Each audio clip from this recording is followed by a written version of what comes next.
오늘부터 로마서 7장의 새로운 단락으로 우리가 들어가게 됩니다.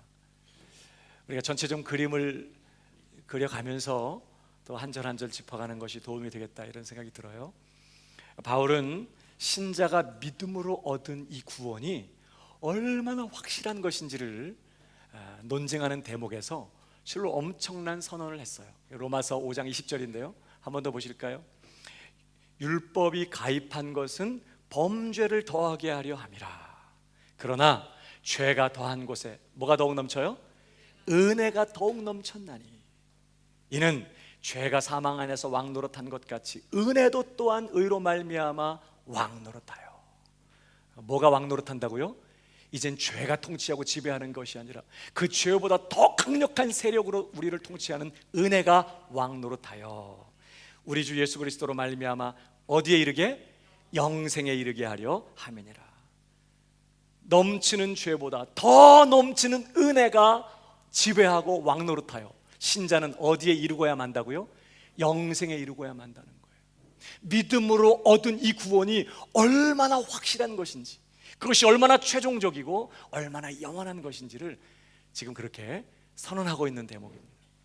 그런데 바울의 이런 선언은 율법과 또 은혜에 대해서 상당한 오해를 불러일으킬 수가 있었어요. 자, 여기 있는 것처럼 율법이 가입한 것은 범죄를 더하게 하려 함이라. 율법 때문에 오히려 죄를 더 짓고 있다는 거예요. 또 그렇게 죄를 더 짓게 하기 위하여 율법이 끼어들어왔다고 말하는 것입니다. 아니 그러면 뭐야? 율법이 죄를 조장하고 우리로 하여금 죄 짓게 하는 그런 악한 거라는 거야. 도대체 왜 그런 거 하나님이 우리에게 그런 율법을 주신 거야? 이렇게 오해할 수 있겠죠. 또 한 가지, 죄가 더한 곳에 은혜가 더욱 넘쳤나니. 그럼 뭐야? 은혜 더 받으려면 계속 죄 가운데 거하면 되겠네. 죄가 더한 곳에 은혜가 더욱 넘친다면 계속 죄 지어야겠네. 이렇게 오해할 수 있었다는 거예요. 그래서 바울은 진행하던 논증을 잠깐 중단하고 이제 이 오해를 분명하게 하기 위해서 6장과 7장을 할애한 것입니다. 그래서 먼저 로마서 6장에서는 하나님의 그 은혜, 우리에게 베푸시는 그 하나님의 은혜의 진정한 목적이 무엇인지를 설명해요. 하나님이 베푸시는 은혜의 목적은 단순히 우리의 죄를 용서하고 우리의 죄를 덮어주는 그런 정도가 아니라는 거예요. 그 은혜는 우리를 어떻게 만들어요? 붙들어서 우리를 일으켜서 죄와 싸우게 만들고 죄를 이기게 만들고 우리를 거룩하게 변화시키는 것이 하나님의 은혜의 목적이라는 거예요. 그러니까 그 은혜가 왕노릇하게 되면 그 은혜의 지배 아래에 있는 성도는 어떻게 될까요? 점점 죄와 맞서게 되고 죄와 싸우게 되고 죄를 이기게 되고 하나님이 원하시는 거룩한 삶을 살 수 있게 되는 것이에요. 이게 은혜의 목적이라는 거예요. 그리고 로마서 이제 7장에서는요 하나님이 우리에게 주신 율법의 진정한 기능과 목적이 무엇인지를 설명합니다. 특별히 7장은 내용상 세 단락으로 우리가 구분해 볼 수 있어요. 우리가 이제 지난 시간까지 살펴본 것처럼 1절부터 6절까지가 첫 번째 단락인데요, 이 첫 번째 단락의 요점은 율법 아래서는 우리가 절대로 하나님을 위하여 열매를 맺을 수 없다는 것이에요. 좀 다르게 표현하면 율법을 통해서는 우리가 절대로 성화에 이를 수 없다는 것입니다. 오히려 율법은 우리로 하여금 죄만 더 짓게 만들어요. 사망을 위한 열매만을 더 맺게 만듭니다. 절대 우리를 거룩하게 변화시킬 수가 없어요. 이 율법은. 여러분, 우리가 하나님께 대하여 열매 맺을 수 있는 방법은 단 하나밖에 없어요. 뭘까요? 계속해서 논증해 온 내용이 뭐예요? 우리를 대신하여 죽으시고 부활하신, 지금도 영원히 살아계시는 그 예수 그리스도에게 우리가 접붙여지는 거예요. 그분에게 우리가 연합되는 것입니다. 그럴 때만 우리가 의롭다함도 얻을 수 있을 뿐만 아니라 우리가 그분에게 연합될 때에만 우리는 그분의 생명으로, 그분의 능력으로, 그분의 은혜로 우리는 성화에도 이룰 수 있어요. 거룩하게 변화도 될 수 있다는 거예요. 그것이 이제 1절부터 6절까지의 첫 번째 단락의 요점입니다. 두 번째 단락은 7절부터 로마서 7장 13절까지예요. 이 두 번째 단락의 요점은 율법이 우리를 구원하지도 못하고 오히려 우리를 더 죄짓게 만드는 거라면 율법에 문제가 있다는 건가 하는 오해를 다룹니다. 아니, 율법이 우리를 의롭게도 못하고 우리를 거룩하게도 못하고 오히려 우리로 하여금 더 죄를 짓게 하는 거라면 도대체 하나님이 왜 율법을 주신 거야? 율법이 이거 지금 문제가 있다는 거야? 이거 왜 이래? 이렇게 오해할 수 있겠죠? 그 오해를 다뤄요. 절대 율법에 문제가 있는 게 아니라는 것을 얘기합니다. 하나님이 주신 율법은 의롭고 선해요. 문제는 우리에게 있어요. 우리 안에 문제가 있어요. 그러면서 율법의 진정한 기능과 목적이 무엇인지를 밝히는 것이 이 7절부터 13절까지 이 두 번째 단락의 요점이에요. 그리고 이제 7장의 세 번째 단락은 14절부터 마지막 25절까지입니다. 이 세 번째 단락의 요점은 만일 우리가 예수님과 연합되어 있지 않고 만약에 우리가 율법 아래 계속 있다면 얼마나 철저하게 성화가 불가능한 것인지 실제적인 예를 들어서 설명합니다. 그것이 이제 세 번째 단락의 요점인데 결론이 이거예요. 7장 24절을 보십시다. 같이 읽어볼까요? 시작. 오라 나는 곤고한 사람이로다. 이 사망의 몸에서 누가 나를 건져내리. 우리가 주님 없이 율법 아래 계속 매여 있다면 우리는 이것밖에 할 수가 없게 돼요. 도무지 소망이 없어요. 죄만 짓고 있는, 죄만 쏟아내고 있는 내 모습밖에는 확인될 것이 없어요. 그래서 결국은 어디로 가는 거예요? 그 다음 절 시작. 우리 주 예수 그리스도로 말미암아 하나님께 감사하리로다. 그러니까 뭐예요? 우리의 성화에 있어서 유일한 소망은 누구밖에 없어요? 예수 그리스도밖에 없는 것이에요. 이 사망의 몸에서 나를 건져 나를 거룩하게 만들어 주실 수 있는 유일한 분은 예수 그리스도밖에 없다는 것이에요. 그러니까 여러분, 이 7장 전체에서 지금 뭘 얘기하는 거예요? 이렇게 우리로 하여금 자신의 철저한 무능함과 불가능함을 깨닫게 되고, 그래서 철저하게 정말 나는 아무런 소망이 없구나, 나는 철저하게 무능하구나, 내 힘으로는 도무지 아무것도 할 수 없는 거구나 라는 사실을 깨닫게 되고, 그리고 그래서 유일한 구원자 되시는 예수 그리스도께 나아가 그분만을 바라보고 그분께만 소망을 두고 그분만을 전적으로 의존하게 만드는 것, 이게 율법의 목적이라는 거예요. 하나님이 우리에게 율법을 주신 목적이 바로 거기에 있다는 거예요.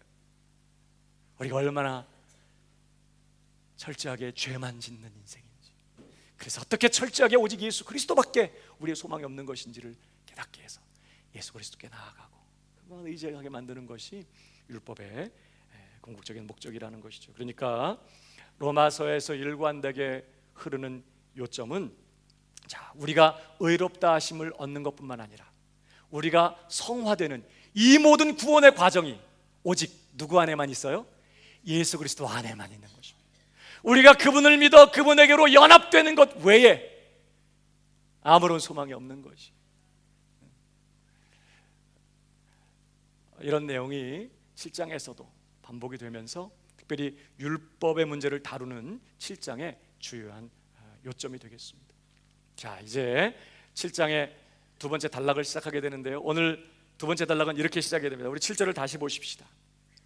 그런즉 우리가 무슨 말 하리요? 율법이 죄냐? 그럴 수 없느니라. 자, 지금까지 바울이 율법에 대해서 뭐라고 얘기해 왔죠? 로마서 3장 20절에서는 이렇게 말했어요. 그러므로 율법의 행위로 그의 앞에 의롭다 하심을 얻을 육체가 없다.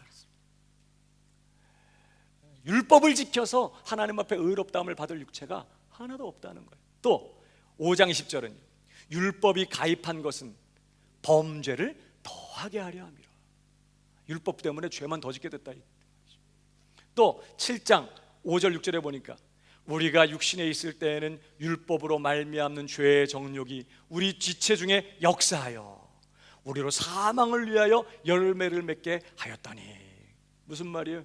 우리 안에 있는 죄의 정욕이 율법이 오니까 더 강력하게 일어나요. 율법 때문에 죄의 정욕이 더 충동을 받고 더 역사를 해서 오히려 더 사망을 위한 열매를 맺게 만들어 버리는 거예요. 그렇게 했더니 그 다음 절 보니까요, 이제는 우리가 얽매였던 것에 대하여 죽었으므로 율법에서 벗어났다. 이젠 얽매였던 율법에 대해서 우리가 죽었고 그 율법에서 벗어났다. 이것이 구원이다. 뭐 이런 바울의 율법에 대한 선언들이 로마서를 대하는 독자들에게 상당한 오해를 불러일으킬 수 있었어요. 율법에 대해서. 바울의 말을 들어보니까 율법은 좋은 거예요, 나쁜 거예요? 나쁜 거구나. 우리를 얽어매고 우리를 죄짓게 만들고 사망을 위한 열매만을 맺게 만들고, 율법은 우리에겐 정말 아무런 도움이 안 되고 정말 우리를 죄에 만지게 만드는, 죽음에 이르게 만드는 그런 아주 해롭고 나쁜 것이구나, 이러한 인상을 받을 수가 있었어요. 그러나 사실 그렇게 생각하게 된다면 그건 오해예요. 사실 율법은 전혀 그런 게 아니거든요. 그래서 바울은 그런 오해를 불식시키기 위해서 지금 자문자답의 형식으로 이 문제를 시작하는 것입니다. 그런즉 우리가 무슨 말 하리요? 율법이 죄냐?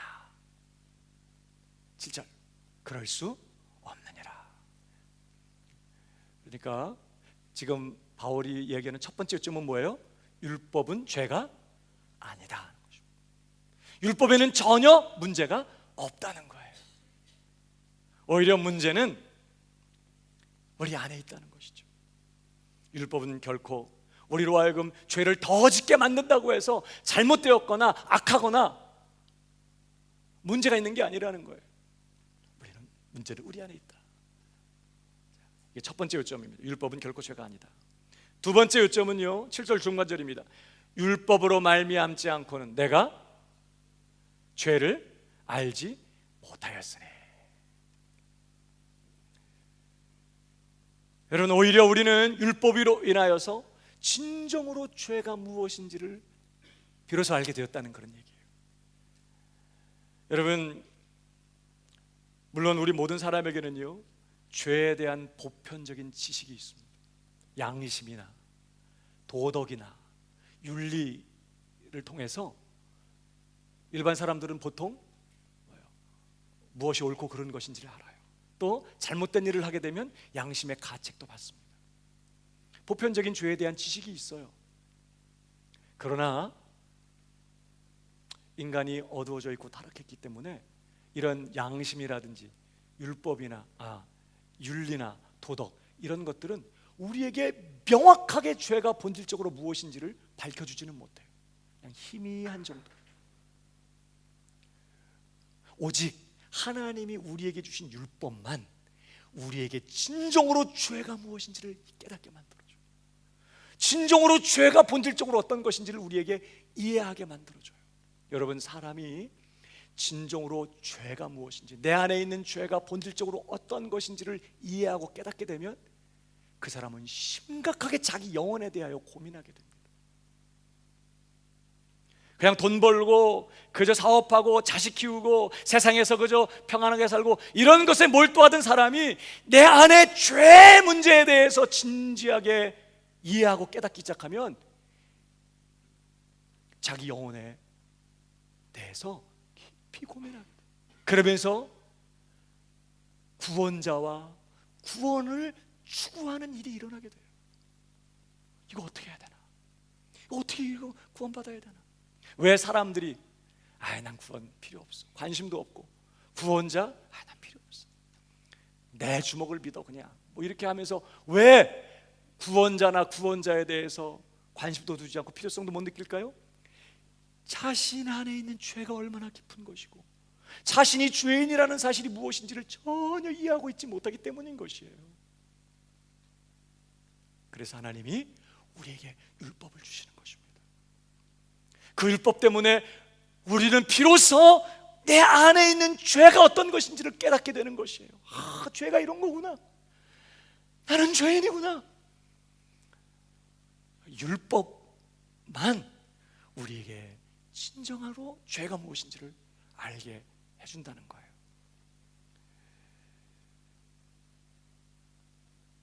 그뿐만 아니라 세 번째, 그래서 두 번째 요점이 율법으로 말미암지 않고는 내가 죄를 알지 못하였으니. 자, 그러면서 이런 사실을 바울은 이제 예를 들어서 설명해요.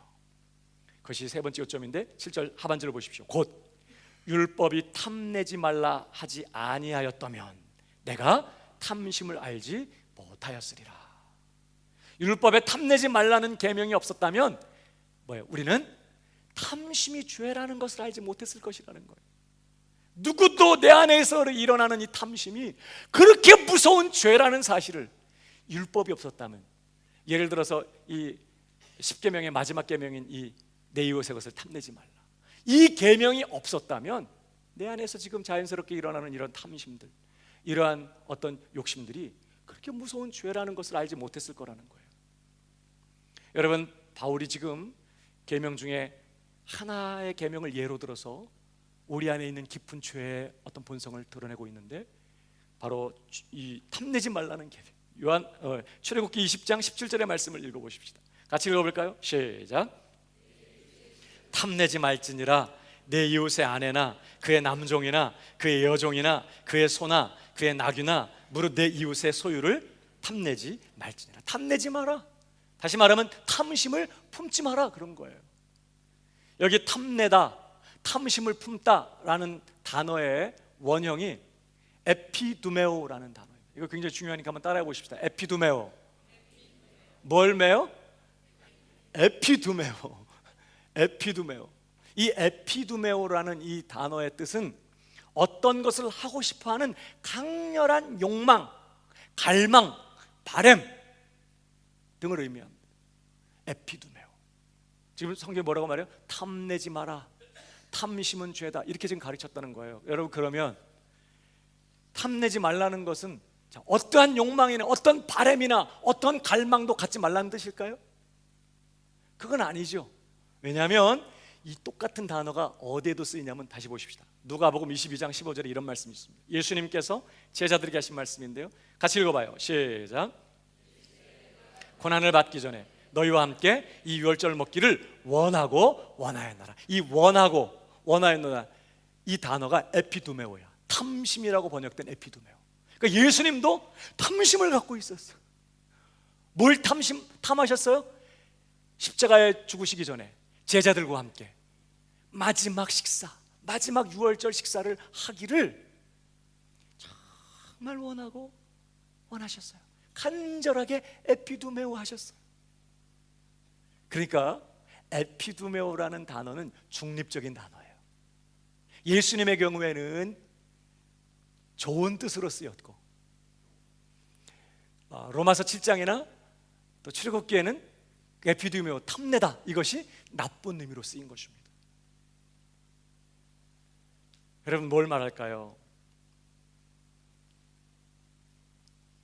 여러분, 본래 하나님의 영광을 위하여 지음받은 우리 인간은 본래적으로 에피두메오 하는 존재입니다.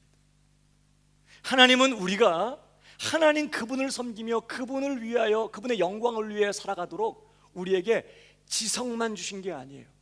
의지만 주신 게 아닙니다. 우리에게 감정도 주셨어요. 하나님이 누구신지를 알고 그분의 선하신 뜻이 무엇인지를 분명하게 알고 지적으로, 그 다음에 뭐예요? 감정적으로 그것을 간절하게 사모하고 갈망하고 열렬하게 추구하고, 이게 막 가슴에 막 뜨거운 불이 타는 것이죠. 이게 있어야 돼요, 사람이. 그 다음에 강철 같은 의지를 발동시켜서 그 소원을 이루어 하나님의 뜻대로 사는, 이런 존재로 하나님이 우리를 지었어. 그러니까 우리는 지적이고 의지적인 존재일 뿐만 아니라 이런 감정적으로 뜨거운 그런 피조물로 우리를 지었어요. 그러니까 원래 우리는 무언가를 간절하게 갈망하고 욕망하고 탐하고 열렬하게 추구하는 이러한 존재라는 거예요. 에피두메오 하는 존재입니다. 어떤 에피두메오를 가져야 될까? 예수님처럼 올바른 탐심을 추구해야 돼. 하나님을 섬기는 것을 위해서 막 사모하고 갈망하고 원하고 추구하는. 그러나 성경에서 탐내지 말라 그럴 때는 어떤 의미의 탐심을 말해요? 나쁜 의미의 탐심을 경고하는 것입니다. 그러니까 오늘 탐내지 말라 이 말은 악한 탐심을 품지 말라는 뜻이에요. 이 말씀 안에는요, 탐내지 마라 이 말씀 안에는 올바른 탐심을 품고 올바른 탐심을 추구하라는 말씀이 내포되어 있다는 걸 기억해야 돼요. 예를 들면 10계명에 자, 탐내지 말라 하기 전에 살인하지 말라는 계명이 있어요. 그러면 그 계명의 뜻은 단순히 죽이지만 말란 뜻이에요? 원래 본 뜻은 뭐예요? 그 내포된 뜻은 내 이웃을 뜨겁게 사랑하라는 뜻이지 뭐. 그러니까 살인하지 말라는 그 계명 안에는 내 이웃을 적극적으로 사랑해야 된다는 뜻이 내포되어 있다고요. 마찬가지로 탐내지 말라라는 계명 안에는 악한 탐심을 품지 말라는 뜻만이 아니라 적극적으로 올바른 탐심을 품고 올바른 탐심을 추구해야 되느니라 라는 것이 내포되어 있다고요. 그러니까 오늘 우리는 탐내지 말라 이 말씀이 뭘 의미하는지를 알기 위해서 우리가 진정으로 품어야 될 올바른 탐심이 뭔지를 기억해야 돼요. 이해해야 돼요. 우리가 진정으로 품고 추구해야 될 올바른 에피두메오가 무엇인지를 우리가 이해해야 탐내지 말라 이 말씀의 의미도 제대로 이해할 수 있게 된다는 뜻이에요. 여러분, 우리가 진정으로 품어야 될 에피두메오가 뭘까요? 우리는 무엇을 갈망하고 무엇을 소원하고 무엇을 간절하게 추구해야 되겠습니까? 우리가 품어야 될 올바른 에피두메오, 첫 번째, 우리는요 하나님 그분 자신을 최고로 에피두메오 하는 자가 되어야 합니다. 이게 우리를 향한 하나님의 목적이에요. 뜻이에요. 성경에 왜 우리가 하나님을 향해서 하나님 그분을 갈망하고 하나님 그분 자신을 에피두메오 하는 그런 자가 되어야 하느냐? 이것이 마음과 뜻과 성품과 생명을 다해서 하나님을 사랑하는 방법이기 때문에 그렇습니다. 원래 우리는 하나님이 요구하는 게 뭐예요? 마음과 뜻과 정성 다해 전 존재를 다해 하나님 사랑하라는 걸 말씀하잖아요. 그러니까 하나님을 마음과 뜻과 정성을 다하여 사랑하는 그 방법이 뭐냐면 하나님 그분 자신을 갈망하고 하나님 그분 자신을 소원하고 하나님 그분을 열정을 가지고 추구하는 것이에요. 하나님을 에피두메오 하는 것입니다. 여러분, 진정으로 사랑하게 되면, 누군가를 진정으로 인격적으로 사랑하게 되면 그 상대방을 에피두메오 하게 되어 있습니다. 갈망하는 것이에요. 함께 있고 싶고 함께 마음을 나누며 교제하기를 원하고 상대방을 기쁘게 해주고 싶고 상대방을 만족시켜주고 싶고 그렇게 상대방을 사랑하게 되면, 진정으로 사랑하게 되면 상대방을 갈망하게 돼요. 여러분, 중요한 것은요, 왜 하나님이 우리에게 너는 나를 전 존재를 다해 사랑하라, 너는 나를 에피두메오 하라 이렇게 요구하시냐면 사실은 하나님이 먼저 우리를 그렇게 사랑하시기 때문에. 여러분, 하나님이 우리를 갈망해요. 하나님이 우리를 얼마나 사모하는지 몰라. 한번 보실까요? 야고보서 4장 5절 이런 말씀이 있습니다. 같이 읽어볼까요? 시작. 우리 속에 거하게 하신 성령이 시기하기까지 사모한다 하신 말씀을 헛된 줄로 생각하느냐. 그 앞절에 무슨 말이냐면 간음하는 여자들이요, 이건 지금 교회 성도들을 향해 하는 말이에요. 성도들을 그리스도의 신부, 여자로 표현하잖아요. 간음하는 여자들이요, 세상과 벗된 것이, 세상과 짝하여 친하게 지내는 것이 하나님과 원수된 거 알지 못하냐? 그러면 하신 말씀이 말이에요. 너희가 하나님이 우리 속에 거하게 하신 성령이 시기하기까지 사모한다 하신 말씀을 헛된 줄로 생각하느냐? 여기 사모한다라는 이 단어가 에피두메오예요. 하나님이 우리 안에 주신 성령님이 우리를 뭐 한다고요? 시기하기까지 에피두메오하고 계세요. 다시 말하면 하나님이 우리를 갈망해요. 그래서 우리와 함께 있기를 원하고 우리와 교제하기를 원하시고 우리와 마음을 나누기 원하시고, 아가서의 표현처럼 나의 사랑 나의 어여쁜 자야 일어나 나와 함께 가자. 나로 네 얼굴을 보게 하고 네 음성을 듣게 하라. 나의 사랑 나의 어여쁜 자는, 그러면서 하나님이 얼마나 우리를 갈망하시고 사모하시는지 몰라. 그래서 하나님이 질투하신다잖아요.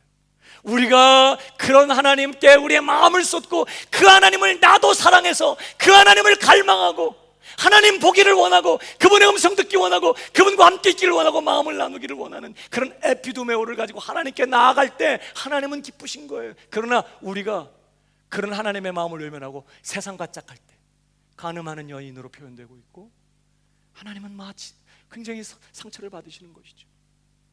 그러니까 하나님이 지금 우리를 에피두메오하고 있어요. 여러분, 그렇다면 우리도 하나님을 에피두메오해야 될 줄로 믿습니다. 우리는 하나님 그분을 갈망해야 돼요. 그분이 우리에게 주시는 어떤 것들이 아니라 하나님 그분 자신을 목말라하고 하나님 그분 자신을 기뻐하고 하나님 그분 자신을 즐거워해야 돼요. 그럴 때 하나님이 최고로 영광을 받아요.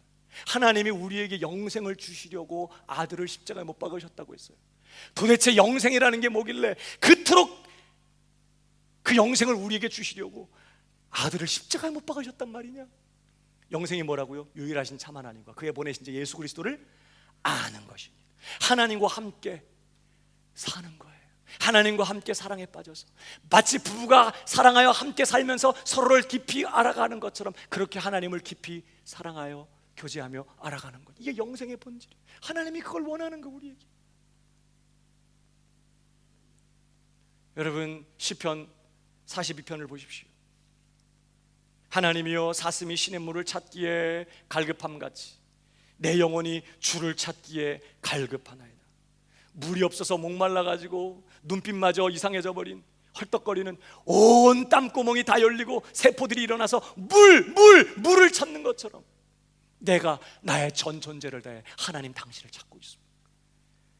왜 찾느냐? 하나님 그분이 나한테 해줄 어떤 것 때문에 하나님을 찾느냐? 아니요. 그 다음 줄 뭐예요? 내 영혼이 하나님 곧 생존하시는 하나님을 갈망하나니. 그가 갈망하는 것은 하나님 그분 자신이에요.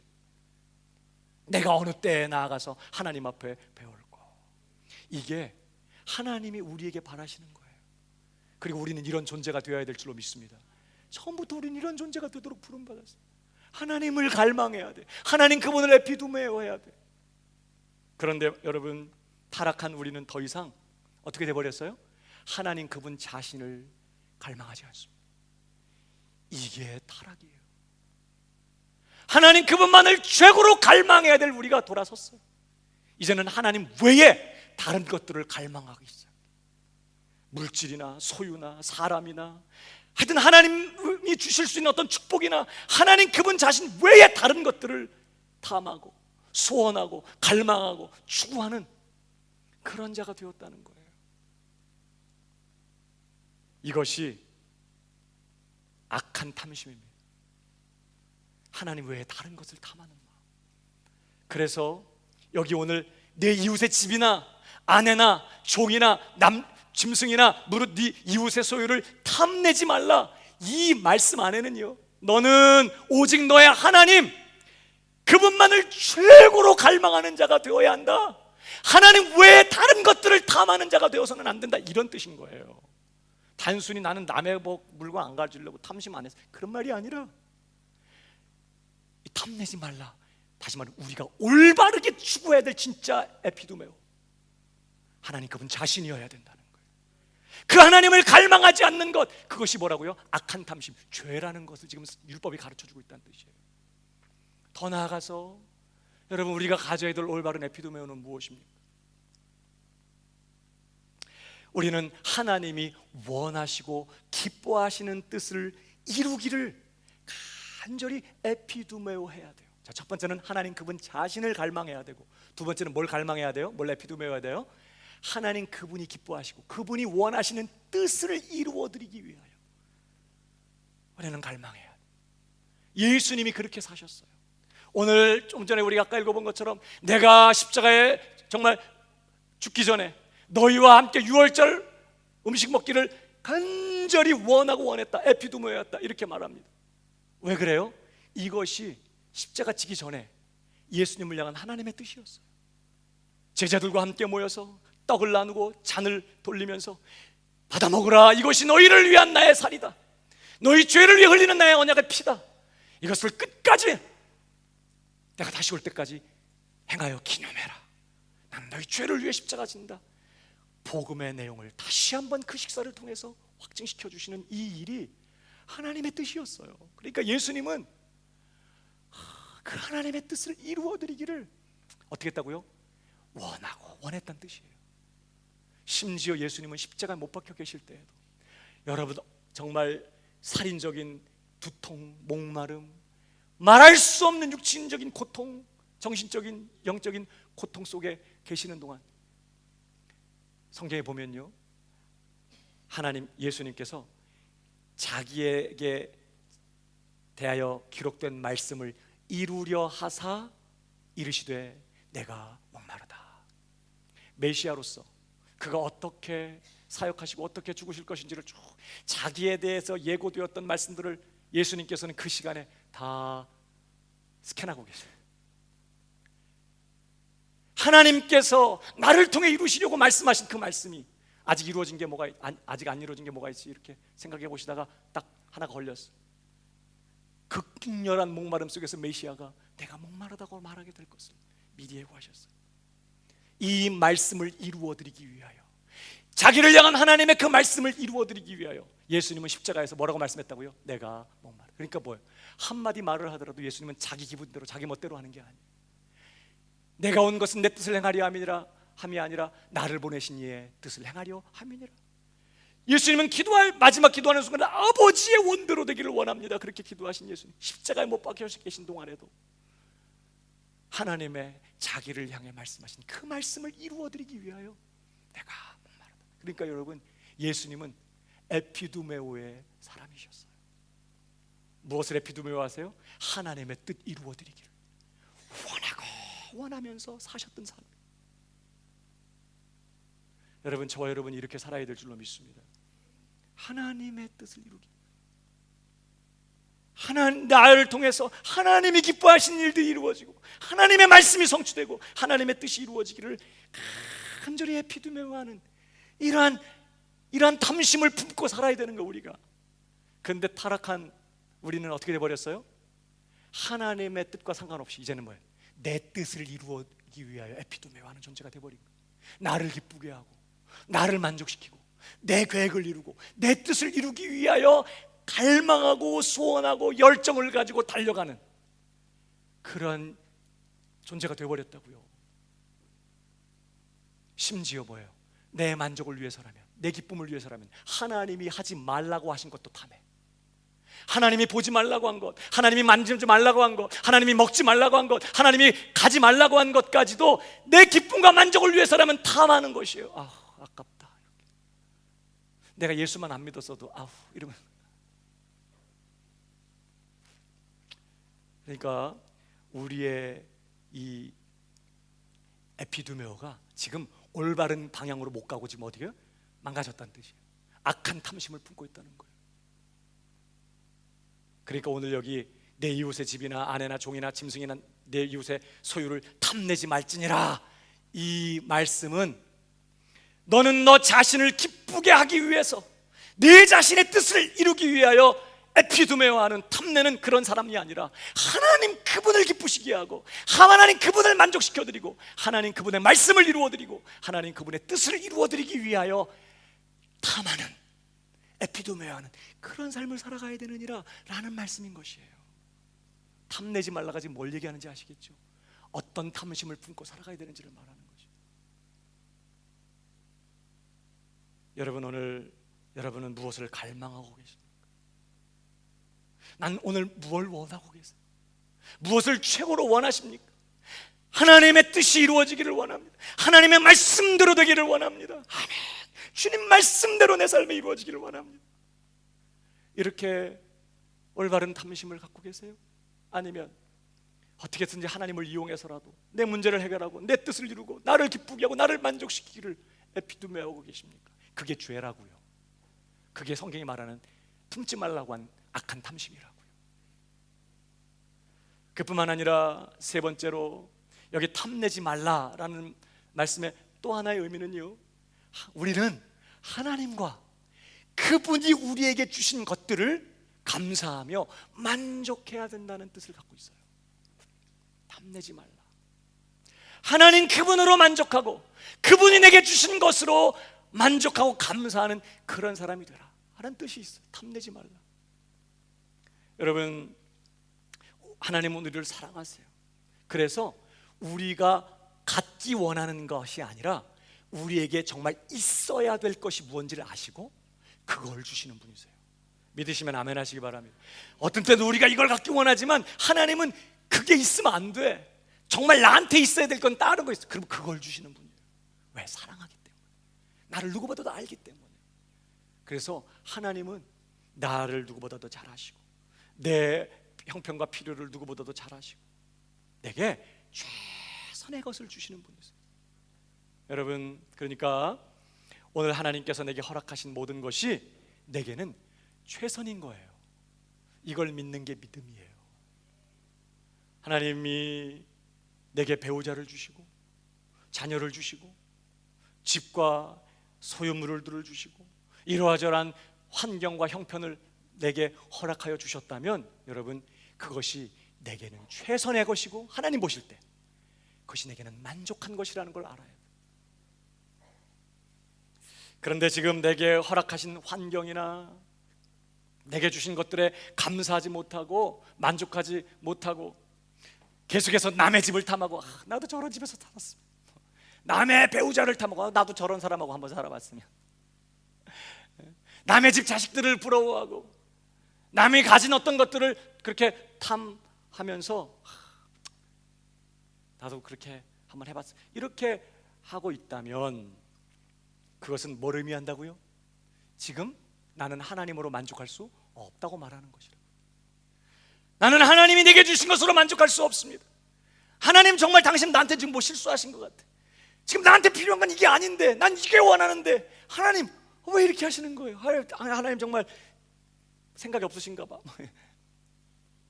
그런 뜻이라고요. 여기 탐하고 있다는 것 자체가 지금 심각한 불신앙이라는 거예요. 탐심을 갖는다는 것 자체. 여러분, 사실 어떤 것이든지 어떤 상황이든지 여러분 기억해야 돼요. 하나님이 내게 허락하시고 내게 주신 것은 최선의 것이에요.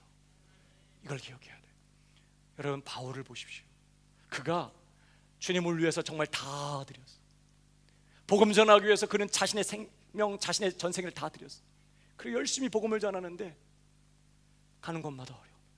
얼마나 핍박이 많고 육체적으로는 끔찍한 질병들이 한두 가지가 아니고, 그래서 감옥에 있을 때도요, 마지막 디모데후서를 보면 누가만 나와 함께 있느니라. 누가는 떠날 수가 없어. 바울을 왜? 그의 병약한 몸을 간해야 되거든요.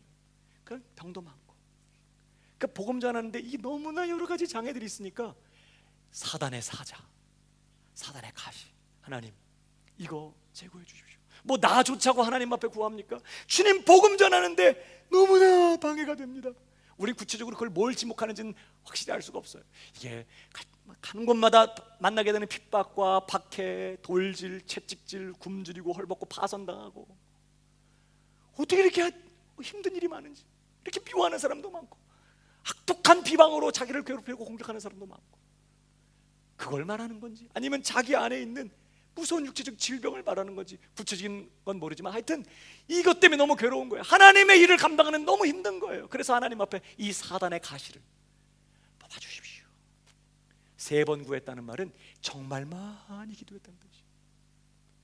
하나님의 응답이 왔어요. 뭐라고 왔어요? 내 은혜가 네게 족하다. 아니, 내가 볼 때는 사단의 가시인데, 내가 볼 때는 사단의 사자인데 그게 하나님이 내게 주시는 최선의 은혜라는 거예요. 그리고 돌아보니까 그 사단의 가시 때문에 바울은 끝까지 겸손할 수밖에 없었어요. 오늘도 나아갈 때 주님이 함께 해주시고 은혜 주시고 역사해 주지 않으면 아무것도 안 해요. 그러니까 오늘도 하나님 앞에 엎드려야 돼. 오늘도 하나님 앞에 무릎 꿇어야 돼. 그러니까 그 사단의 가시 때문에, 그 연약함 때문에, 그 고통 때문에, 그 약점 때문에 하나님의 능력이 계속해서 바울 가운데 머무실 수 있었어. 바울 가운데 역사할 수 있었어. 그러니까 뭐예요? 내가 볼 때는 틀림없이 이거는 저주야. 이건 사단의 방해꾼, 이건 사단의 사자고 사단의 가시인데 하나님의 입장에서는 그게 뭐예요? 바울에게 필요했던 최선의 은혜였다는 거예요. 여러분, 하나님께서 지금 내게 허락하시는 것이 내게 주시는 최선의 은혜인 걸 믿으시기 바랍니다. 내가 볼 때는 사단의 가시야, 사단의 가시. 그러나 그것이 내게 주신 최선의 은혜라는 걸 알아요. 나를 하나님의 사람으로 다듬어내고 그 장차 나타날 그 영광에 합당한 자로 나를 빚어내시기 위해서, 어마어마한 하나님의 기업과 축복을 누리게 하기 위하여, 또 나를 통해서 하나님 그분의 역사들을 펼쳐내기 위하여 오늘 내게 허락하신 최선의 은혜라는 사실을 우리는 절대 놓쳐서는 안 되는 거예요. 믿으시면 아멘 하시기 바랍니다. 여러분, 올해가 이번 달이 가정의 달이잖아요. 오늘은 또 어린이 주일이에요. 여러분, 우리가 기억할 거 있습니다. 하나님께서 내게 주신 자녀들이요, 세상과 비교해 볼 때 뭐 연약함이 많고 뭐 한 것 같아도 하나님이 내게 지금 주신 그 자녀가 여러분 내게는 최선의 은혜임을 믿으시기 바랍니다. 자식을 보면서 야, 너 왜 저 집 애처럼 그렇게 못하는 거야? 이렇게 말하는 건 아주 심각한 불신앙이에요. 누가 그런 얘기를 했어요. 공부 잘하는 자식을 둔 게 더 복이 아니고 공부 못하는 자식을 둔 게 손해가 아니라고. 여러분, 공부 잘하는 자식을 둔 부모는 그 자식 때문에 속 썩을 일은 없어요. 그래서 훌륭해질 수도 없어요. 그러나 여러분, 속 썩는 자식을, 속 썩이는 자식을 둔 부모는 그 자식 때문에 훌륭해집니다. 늘 겸손해야 돼. 그 자식 때문에 늘 하나님 앞에 무릎 꿇어야 되고. 그러니까 속 썩이는 자식 둔 것 때문에 마음고생하고, 그래서 훌륭해져요. 부부지간도 마찬가지. 여러분, 내게 주신 배우자가 세상적인 눈으로 볼 때는 사단의 사자야. 그러나 그것이 내게 최선의 은혜의 선물이라는 걸 알아야 돼요. 여러분, 제가 겪어보면 대부분의 훌륭한 믿음의 여인들은 하나같이 남편 때문에 마음고생하는 분들이세요. 남편 때문에 속이 상하고, 남편 때문에 마음이 아프고, 남편 때문에 마음이 안타깝고, 남편 때문에 정말 남편 때문에 뭐 위로가 안 돼. 하나님 앞에 나와 무릎 꿇을 수밖에 없는 거예요. 그러면서 그가 훌륭한 믿음의 사람이 돼. 남편 품이 천국인 사람은 하나님을 찾을 이유가 없어요. 여기가 좋사오니 여기 초막셋을 짓죠. 여기가 안 좋으니까 어디로 가? 주님 품으로 가는 거예요. 남편도 마찬가지입니다. 믿음으로 훌륭해진 남편들을 보면 대부분 아내 때문에 마음고생하는 분들이. 한번 따라 하십시다. 내 은혜가 네게 족하도다. 오늘도 하나님이 말씀하신 거 우리가 들어요.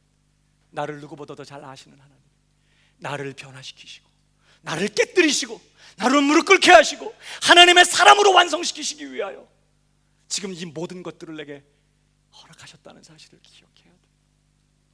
그런데 지금 하나님이 내게 주신 것에 만족하지 못하고 남이 가진 것을 탐내고 있다면, 나는 저런 사람하고 한번 살아봤으면, 우리 자식들도 좀 저 집같이, 저 집 자식들 좀 저렇게 좀 돼봤으면, 나도 저 사람처럼 저런 것도 좀 가져봤으면, 그러면서 남의 것을 탐내고 있다면 무슨 뜻이라고요? 나는 하나님으로 만족할 수 없습니다. 하나님이 내게 주신 것에 나는 만족할 수 없습니다. 하나님 지금 당신 나한테 뭐 잘못하신 거예요. 지금 당신 뭐 나한테 지금 뭐 실수하시는 거예요. 마치 누구처럼? 에덴 동산의 하와처럼.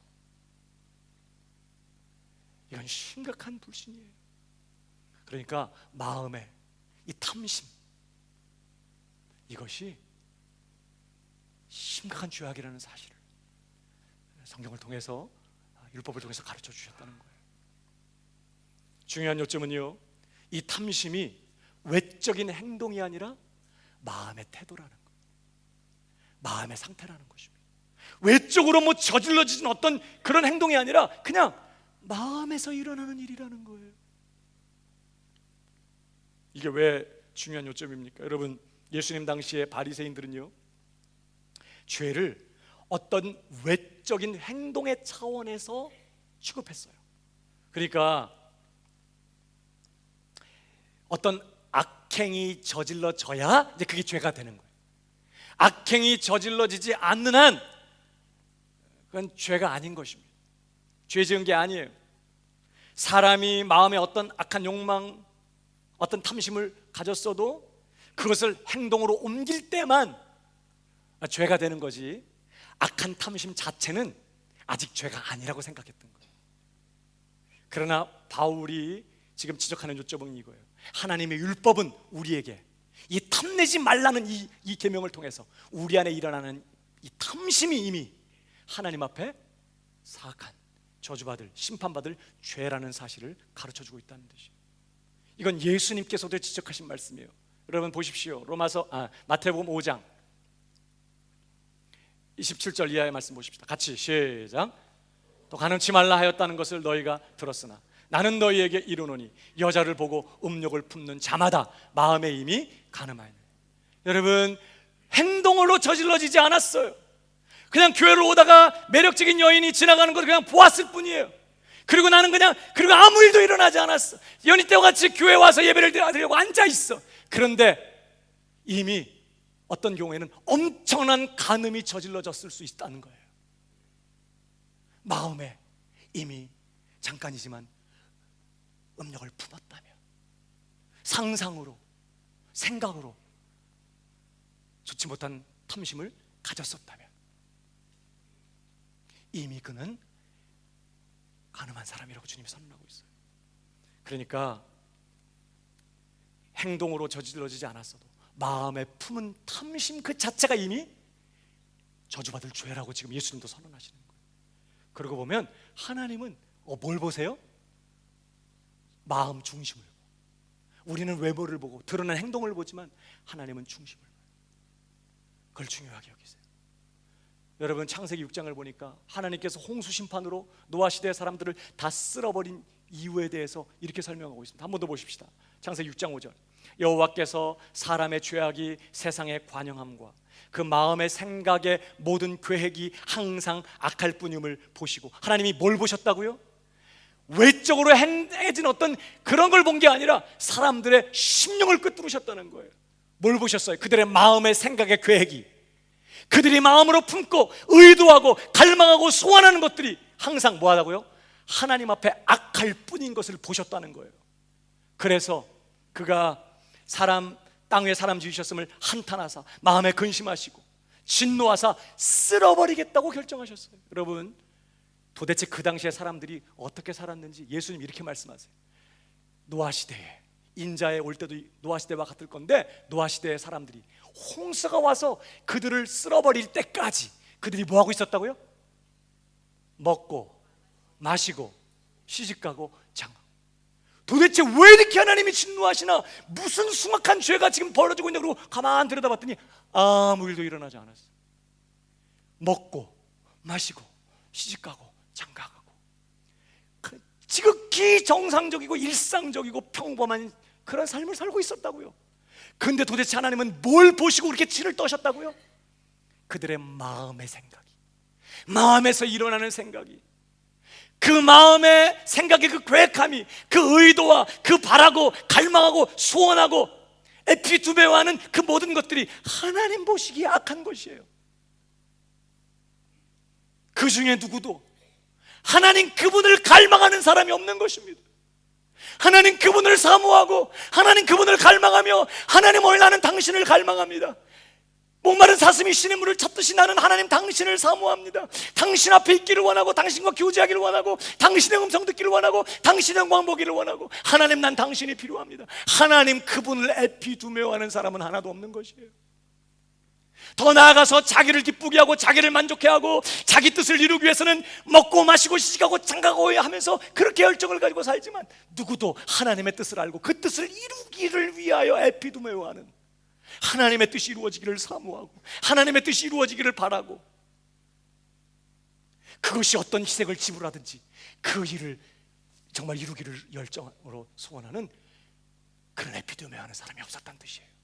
다 뭐예요? 자기 만족, 자기 뜻을 이루기 위해서 먹고 마시고 시집가고 장가갈 뿐, 하나님의 뜻을 이루어야 아무 상관이 없이 사는, 하나님이 내게 주신 이것에 만족하며 하나님 정말 잘하셨어요, 정말 감사해요, 하나님 정말 귀한 것 주셔서 감사해요, 내게 주신 것들에 대해서 오늘도 감사하고, 역경에 있든지 순경에 있든지 하나님이 내게 허락하신 것이 내게 최선의 은혜인 것을 기억하면서 범사에 감사하며 하나님께 영광 돌리는 사람은 하나도 없고, 나도 저 사람하고 같이 살았으면, 나도 저런 집에서 살았으면, 나도 저런 자식들이 좀 있었으면, 나도 저 사람처럼 저렇게 정말 가졌으면, 그러면서 끊임없이 마음으로, 밖으로는 안 했어요, 마음으로 그렇게 의도하고 갈망하고 손하고 탐내는 이러한 그들의 마음을 보시고 하나님은 길을 떠셨다고.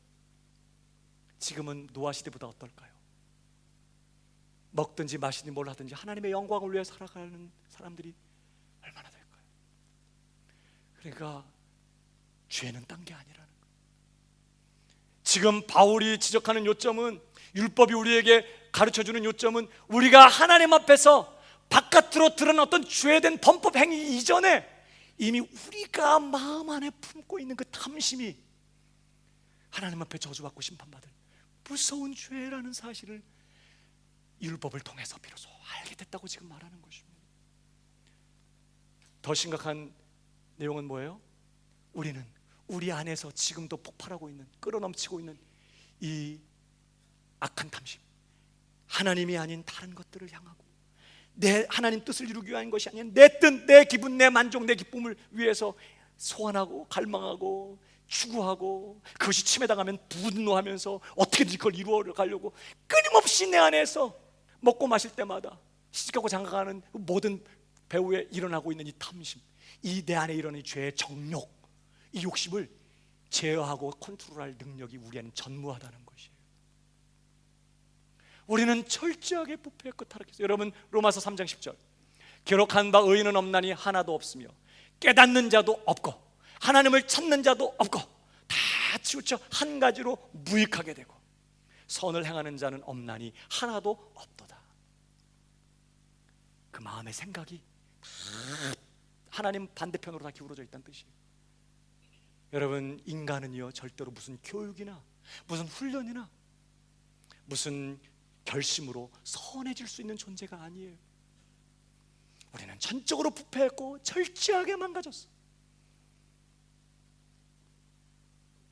예수님께서 오셔서 우리를 대신하여 십자가에 죽으시고 다시 부활하시고 다시 살아나셔서 우리를 그분에게로 연합시키시고, 이제는 우리가 그분 안에서 그분의 의, 그분의 생명, 그분의 성령의 능력으로 살아가는 것 외에는 우리에게 아무런 소망이 없었다는 뜻이에요. 왜 예수님이 오셔야만 했는지, 왜 우리가 믿음을 통해 그분에게 연합되어야만 하는지, 이제는 내 것을 철저하게 쓰레기처럼 버리고 오직 예수님의 의만 붙잡고 예수님의 생명만을 의지하고 예수님의 성령의 능력으로만 살아가야 하는 것인지 우리는 오늘도 확인해야 되는 것이에요. 내 안에는 선한 것이 없어요. 주님이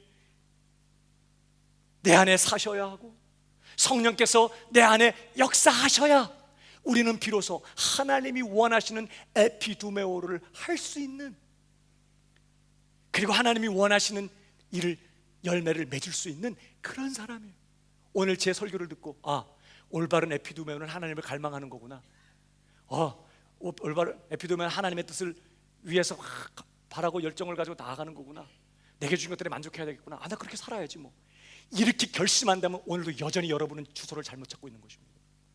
예수님의 산상수훈을 보면서 그럼 이렇게 살아야지, 당연히 그렇게 나 살아야지 결심한, 그건 정말 예수님이 뭘 얘기하려고 하는지를 모르는 것이에요. 여러분, 우리는 철저하게 그렇게 할 수 있는 능력이 없는 존재가 되어버렸다 이 뜻이에요. 오늘도 우리에겐 예수님이 절대적으로 필요해요. 오늘도 주님이 내 안에서 사셔야 돼. 그분의 생명으로 살아가야 되고 그분의 성령의 능력으로만 오늘도 우리는 선한 에피두메오를 품고 하나님을 위해 열매를 맺을 수 있어요. 빌립보서 2장 13절 마지막 절입니다. 한번 읽어보십시다. 시작. 너희 안에 행하시는 이는 하나님이시니 자기의 기쁘신 뜻을 위하여 너희로 소원을 두고 행하게. 이게 신자예요. 이제 우리 안에 누가 행하신다고요?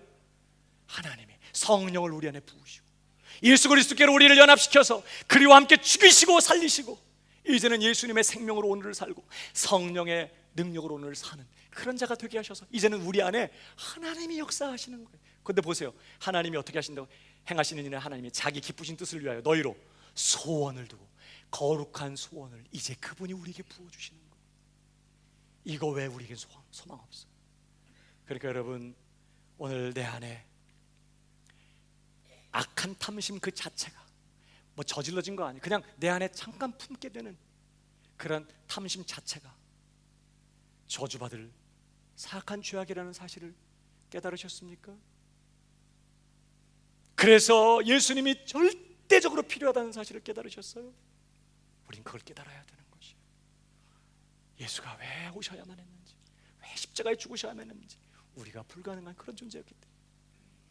오늘도 여러분, 우리는 십자가에 죽으셨을 뿐만 아니라 다시 살아나셔서 이제 내 의가 되시고 내 생명 되시고 내 능력 되시는 예수님만 붙잡아야 될 줄로 믿습니다. 그분의 생명으로 살아야 돼.